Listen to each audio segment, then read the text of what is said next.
Close your eyes. Let the weight of the day float away. Feel your breath, soft and slow, like the stars drifting across the velvet sky.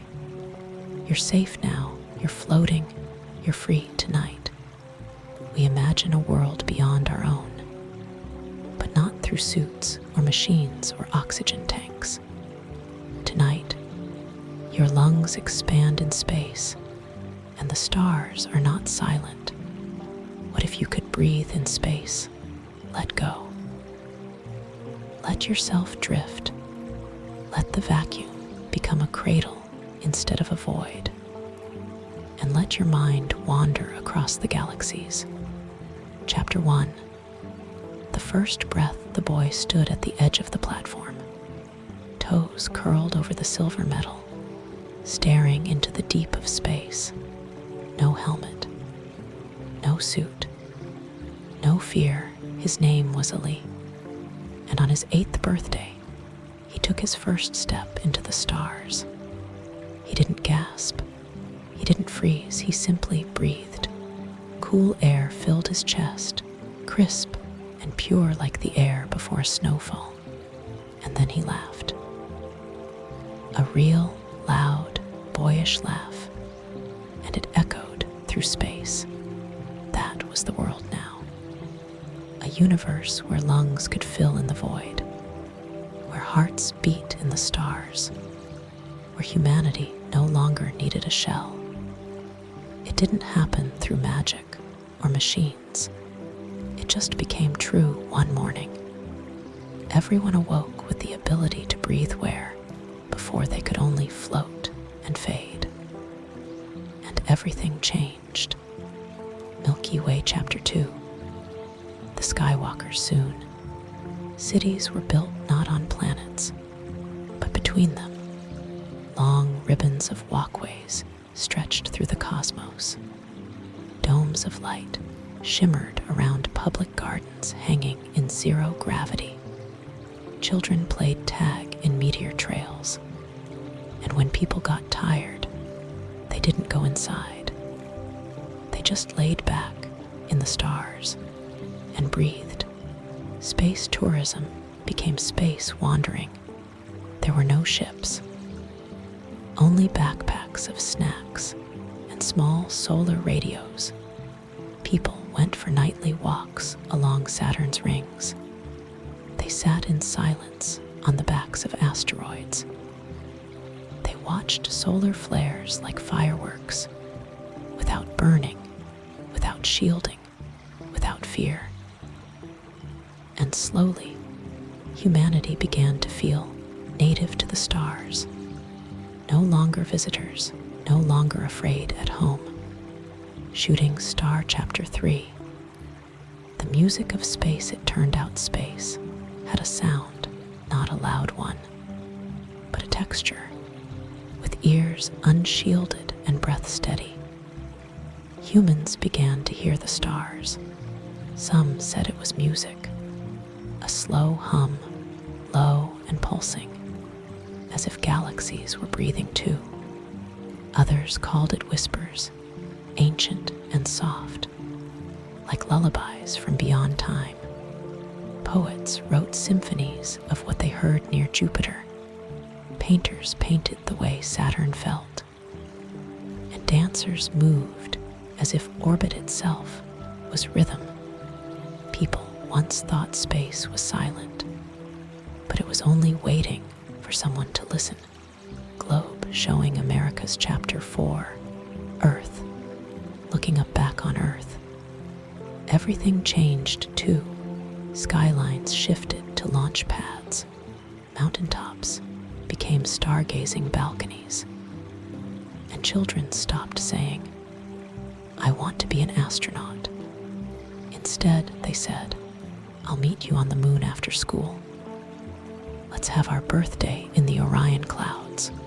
Race you to Neptune." The stars were no longer dreams.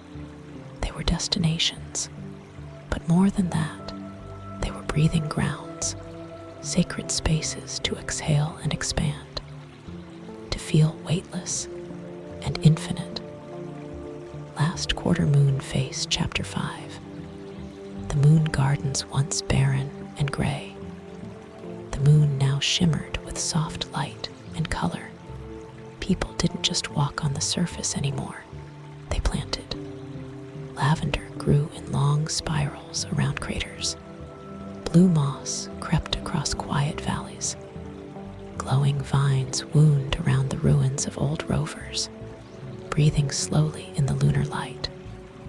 There were no walls, no domes, just open air and open sky. Because air wasn't needed the way it once was, breathing in space felt like sipping starlight, gentle, strange, natural. Couples picnicked under Earthrise. Children played hide and seek behind moon rocks. Monks came to meditate in absolute stillness. And the moon, once distant and dry, became a sanctuary, not just for astronauts, for anyone who needed peace. Satellite Chapter 6. The floating cities, not all homes had gravity anymore in the orbit of Venus. Entire towns drifted together like clouds. No roofs, no floors, just platforms, hammocks, floating gardens, and wind chimes strung between comets. People drifted as they cooked, slept in nests of warm fabric, swaying in solar winds. And every window had a view of forever. There were markets that moved in orbit, libraries that rotated slowly near the sun, and sky schools where children wrote poems in the air with trails of glowing dust. Space didn't just belong to scientists now.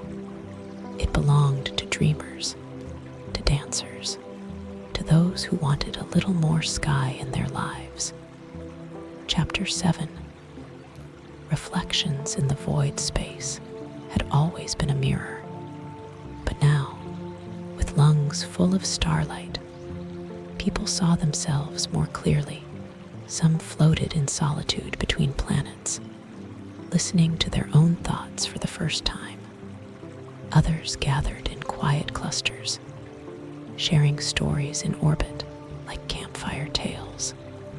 There were no walls, no noise, just infinite space, and the strange comfort of knowing you wouldn't fall.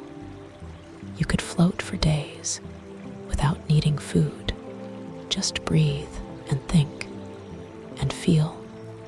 Pilgrims from every corner of Earth took their first breaths among the stars and returned changed, lighter, calmer, braver, because space, once feared, had become the world's greatest mirror. And what people saw in it was peace. Waxing crescent moon, Chapter 8. Sleeping between the stars, night looked different now, not because the stars were brighter, but because sleep came easier. People strung their beds between stardust trails, napped in craters, dozed under Saturn's rings, rocked gently by gravity. They no longer needed lullabies. The hum of the cosmos was enough. Breathing in space didn't just keep you alive, it soothed you. Every inhale was like the universe welcoming you in. And so people slept, deep, floating sleep, wrapped in blankets of moonlight, cradled by time. Even Earth's dreamers, back home, slept better, knowing they could always go higher, knowing space was no longer far away. It was just open. DNA Chapter 9. The day gravity let go on a soft blue morning above Mars. Gravity sighed and loosened its grip, not everywhere, not for everyone, but in the space between planets, where light traveled slowly and dreams felt bigger. People learned how to live without weight. They weren't falling, cities made of glass bubbles and silver thread, through cloud homes that shimmered like moonlight on water. They didn't need elevators. They didn't build staircases. They just floated from thought to thought, from one planet to the next. With each breath, a little more wonder. And they smiled more often. Because when the body is light, the heart often is. 2. Milky Way, Chapter 10. The whispering belt somewhere in the asteroid belt. People built a sanctuary. It was called the Whispering Belt, not because it was quiet, but because it spoke, not in language, but in feeling. The rocks murmured when brushed. The stars pulsed in slow patterns. And every breath taken there felt like a memory surfacing. Pilgrims came with closed eyes. Scientists came with open notebooks. Children came with nothing but questions. They floated, listened, and slowly heard the stories in stone of how the galaxy had once spun faster, of how planets were born in bursts of light, of how every tiny grain of dust had once belonged to something great. In the Whispering Belt, there were no walls, only stories and breath. Spouting Whale, Chapter 11. The celestial ocean beyond Neptune's shadow. Explorers found the cosmic current. It wasn't water, not exactly, but it flowed, and it shimmered, and it felt alive. Those who entered the current said it was like diving into a dream. The stars moved differently there, slower, deeper, more deliberate. And in that weightless tide, whales of light drifted past, not real whales, not earthly ones, but enormous, glowing creatures, maybe born from the stars, maybe imagined by the minds of dreamers, swimming silently through the night. People rode them, laid upon their backs, sang to them. And though they made no sound, the whales responded with a warmth in your chest, with a stillness in your thoughts. And for a moment, you belonged to the sky. Rainbow, Chapter 12. Homes made of light far from any sun. People built homes that glowed from the inside. They didn't need fuel. They didn't need walls. Just breathe, just thought, just presence. The homes were shaped like jellyfish, or lanterns, or nothing at all. They changed depending on your mood. Blue when you were calm, red when you missed someone, green when you dreamed of home. Visitors floated inside and let themselves rest. No doors, no clocks, just soft cushions of air and gentle color. And when they left, the house remembered them, carried a trace of their breath, their story, their laughter. It stayed glowing, just in case they returned. Shooting Star, Chapter 13. The Starglass Bridge in the middle of nowhere. Somewhere between Pluto and the dark, a bridge appeared. No one built it. Not exactly. It just became. It was made of clear crystal, so pure. It reflected galaxies like rivers. When you walked on it, you felt nothing beneath you, just stars above and stars below. The Starglass Bridge led nowhere and everywhere. People crossed it to think, to grieve, to fall in love, to remember. Children ran across it with arms outstretched. Elders walked it slowly, with tears they couldn't explain. Writers sat in the middle and didn't write. They just watched. The bridge was long, but there was no rush after all. In a universe where you can breathe. You always have time. Milky Way, Chapter 14. The constellation camp floating far above Earth. A group of dreamers built something simple, a circle of light, a campfire that burned without flame, just warm plasma, pulsing with soft color. People gathered there every night. They told stories in every language. They connected the stars like puzzles. That one looks like a fox, someone would say. That one's a sleeping whale. No, it's a girl dreaming. And someone else would whisper, maybe she's dreaming us. The sky was no longer distant. It was a campfire ceiling.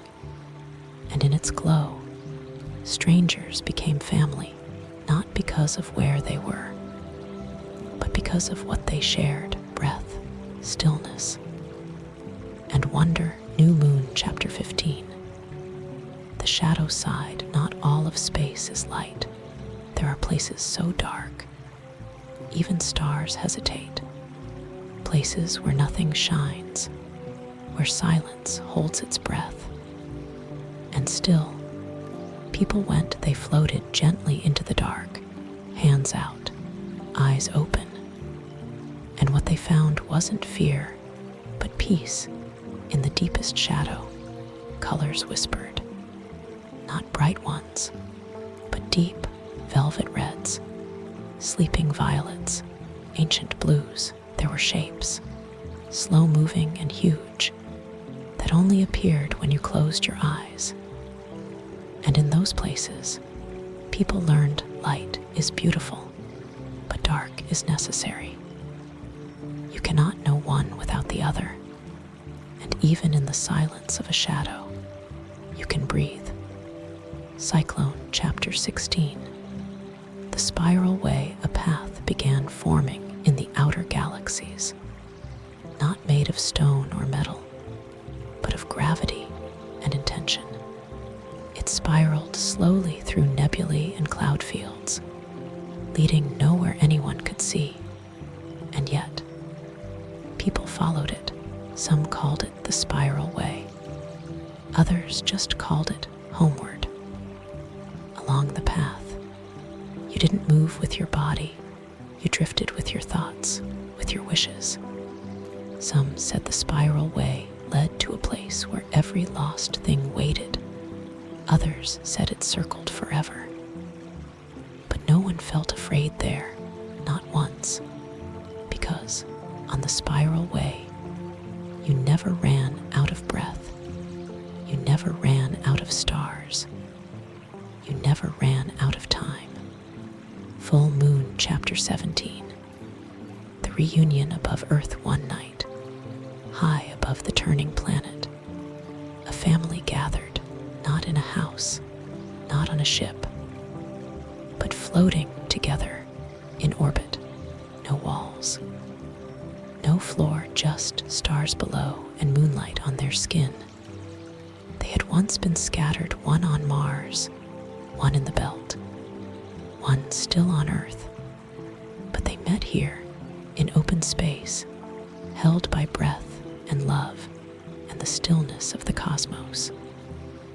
They cooked a meal over a magnetic coil, passed around stories like warm blankets, sang lullabies that echoed between stars. The youngest child asked, "Why did we ever build walls?"